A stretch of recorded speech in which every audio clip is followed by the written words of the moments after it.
So once again, I'm encouraging every DDS, yung talagang totoong mga DDS, because right now there's really a lot of DDS. They claim to be DDS, but they're not really the real ones. O, di ba? Me before, I didn't, from the start, I wasn't a DDS. I wasn't a diehard Duterte supporter. But until lately, when I realized, when I had figured out that President Duterte is such a person na kung alam mo, nabasahin kung ano yung mga ginagawa niya or whatever, it takes one to know one, di ba?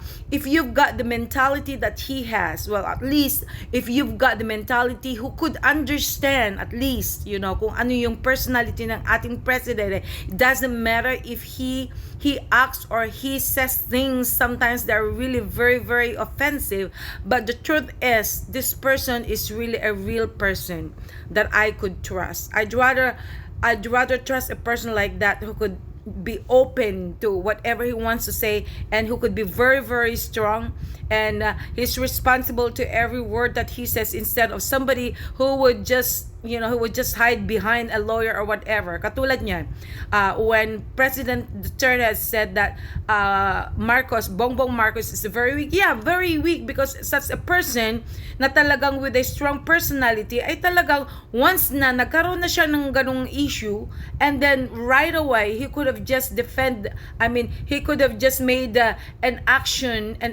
in order to defend himself, instead of letting the lawyer to talk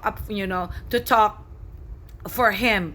Kaya para sa akin, I'd rather have a president who could actually talk for himself, and not just using a president in terms of such issues like this, di ba?